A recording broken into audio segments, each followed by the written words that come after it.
kulanti wanaagsan daawadayaal ku soo dhawaada wararka Sportiga Universal TV oo xilligan idinkaga imaanaya stuudiyaha magaalada Nairobi. Magacaygu waa Ibrahim Gedo Cawaale. Qodobada wararka Sportiga xilligan ku daawan doontaana waxaa kamid ah wararkii ugu dambeeyay ee horyaalka kooxaha qaarada Yurub ee UEFA Champions League iyadoo xalay kooxaha Bayern Munich iyo FC Barcelona ay ku biireen kooxaha xaqiijiyay inay u gudbeen wareegga labaad ee 16 Arsenal iyo Chelsea oo rajadoodu taagan tahay kadib guulo muhiim ah oo xalay gaareen iyo kulamo kale oo aad u adag oo caawa la ciyaari doono 4 group oo ka tirsan wareegga koowaad ee groupada gaar ahaan kulamada shanaad. warbixinadaas aynu ku soo qaadan doonaa wararka Sportiga Universal TV ee xilligan. marka horese aynu ku bilowno kulamadii xalay la ciyaaray oo kulamo aad u adag ay ku jireen dhinaca horyaalka kooxaha qaarada Yurub ee Champions League.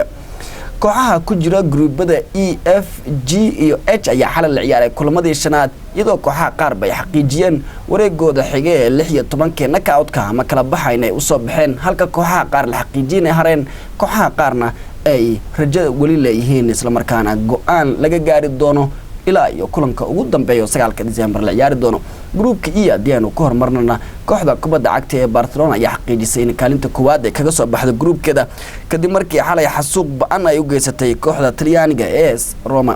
Barco bandhig fiican ka haysatay El Clasico sabtidii guul weyn ay ka soo gaartay garoonka Bernabeu ayaa xalay waxa ay ku sii cilbaxday kooxda Roma 6 gool ay u dhiibtay. xidiga Messi oo dib ugu soo laabtay safka koowaad ee Barca ayaa 2 gool dhaliyay. Suarezna 2 gool kale oo mid kamid ah cajiib ah uu sii raaciyay. difaacyada BK Adriana ayaa 2 gool kale dhaliyay halka Neymar Rigore uu ka badbaadiyay goolhayii hore kooxda Arsenal Chesney. Edin Dzeko ayaa goolka calan ku dhaliyay kooxda Roma dhamaadka ciyaarta inkastoo Rigore uu khasaariyay. guushaasi waxay ka dhigan tahay in kooxda kubadda cagta ee Barcelona kaalinta koowaad ay kaga soo baxdo groupkan E. kooxda Roma ayaa u baahan inay badiso kulanka 9 December ay Bate Borisov garoonkeeda Olympico ku marti qaadi doonto. Bate iyo Bayer Leverkusen ayaa xalay 1-1 gale waxaana isku dhibcaa Leverkusen iyo Roma oo Roma ay ku wanaagsan tahay kulamada labadaasi kooxood ku dhexmaray home iyo away oo haddii ay isku dhibca noqdaan Roma ay soo bixi doonto. waxaana Roma ay hadda xoog saari doontaa kulanka Bate oo 9 December ay ciyaari doonto. groupka F oo isagana calaamad su'aal badan ay saaran tahay kooxda Arsenal oo 15 sano isku xigta ka soo baxaysa groupada ayaa xalay mar kale rajadeeda in ay sanadkii 16aad oo isku xiga gaarto 16ka ay sii taagnaatay markii guul muhiim ay ka gaartay kooxda Dinamo Zagreb. ciyaartu Emirates ka dhacday Arsenal ku badisay 3-0. xidigaha waaweyn ee Mesut Ozil iyo Alexis Sanchez ayna guusha uga mahadcelinaysa iyadoo Ozil goolka koowaad uu madaxa ku dhaliyay Alexis Sanchez-na 2 gool kale uu sii raaciyay goolka Ozilna isaga abuuray. waxay kooxda kubadda cagta Arsenal hadda sidaas ay ku yeelanaysaa 6 dhibcood iyadoo Dinamo Zagreb tartanka gabi ahaanba ka hareyso. waxaana Arsenal sidoo kale mahad gaar u celinaysaa kooxda FC Bayern Munich oo 4-0 ku xasuuqday kooxda Olympiacos oo kooxda Arsenal hadda la tartami doonta. xidigaha Lewandowski iyo Muller ayaa min gool dhaliyay oo ka dhigan in 5 gool xilciyaareedkan ay dhaliyeen. Douglas Costa iyo Koeman ayaa 2 gool kale u raaciyay. waxay Arsenal hadda kulan final la ciyaari doonta Olympiacos maadaama Arsenal 6 dhibcood ay leedahay Olympiacosna 9 dhibcood. Arsenalna garoonka Olympiacos ay u safri doontaa 9 December oo looga baahan yahay in ugu yaraan ay ku badiso 2-0 si marka ay timaado kulamada Olympiacos iyo Arsenal labada lagu dhexmaray in Arsenal ku wanaagsanaato lugtii hore 3-2 Emirates looga soo badiyay. groupka Gina kooxda kubadda cagta Chelsea ayaa groupkeeda hogaaminaysa markii xalay 4-0 kaga badisay kooxda Maccabi Tel Aviv. Chelsea oo bandhig hoose horyaalka ku bilaabatay ayaa dhinaca qaarada Yurub markan boorka iska jafaysa. Cahill ayaa goolka koowaad u dhaliyay halka William Laad xura uu raaciyay. Oscar madaxa ayuu gool ku dhaliyay sidaas la midana Zuma ayaa dhamaadka ciyaarta madaxiyay korno.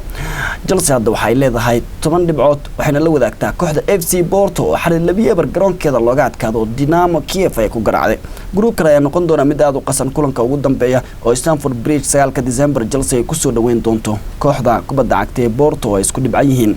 Dinamo Kievna 8 dhibcood ay leedahay waxayna martiqaadi doontaa Maccabi Tel Aviv oo dhammaan kulamadii laga badiyay. Dinamo Kiev hadii ay badiso Chelsea Porto Braga galan ayaa min 12 dhibcood isugu imaan doonaan sidaasina Porto ku hari doonto dhinaca kala duwanaanshaha goolasha 3 kulan 3 kooxood dhexmaray. Chelsea u baahan tahay barbardhac hadda ama badisa gruubka ugu dambeeya ee Ajna waxa banaankiisa dhigtay kooxda FC Zenit St Petersburg ee dalka Ruushka 5 kulan oo ciyaarta ay wada badisay markii xalay labiye bar ay ku dirtay kooxda Valencia ee dalka Hispania kaalinta koowaad ay xaqiijisay ku soo baxday inkastoo horeyba u xaqiijisay inay soo baxday 15 dhibcood ay leedahay Lyon ayaa garoonkeeda France looga adkaaday waxaana labi hal dirtay kooxda Gent oo hadda kaalinta labaad gruubkan kaga jirta kulamada kale ee caawa la ciyaari doono waa gruubada A B C iyo D groupka A adina egnana hore Real Madrid ayaa u soo baxday waxay caawa la ciyaari doontaa kooxda Shakhtar Donetsk Real Madrid waxay leedahay 10 dhibcood kooxda Paris Saint-Germain oo kaalinta labaad ku soo baxaysana Malmo FF ee dalka Sweden ay u safri doontaa PSG 7 dhibcood ay leedahay Shakhtar 3 dhibcood Malmona 3 dhibcood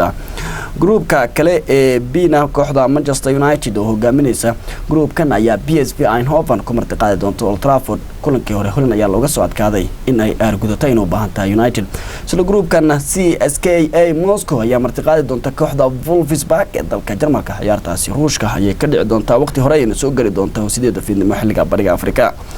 gruubkan United ayaa 7 dhibic leh halka PSV iyo Wolfsburgna min 6 dhibcood ay leeyihiin waana xaaladda aad u adag oo kooxda CSKA Moscow iyaduna 4 dhibic leh ay wali rajo leedahay waxaana koox kasta u baahan tahay inay badiso kulamada caawa gruubka kale ee Diano Agnana kooxda Benfica oo hore wax xaqiijisay inay soo baxday ama ku dhawaad ba xaqiijisay inay soo baxday kooxda FC Astana ay u safri doontaa halka kooxda Atletico Madrid ee Isbaaniyana ay soo dhaweyn doonto Galatasaray ee Turkiga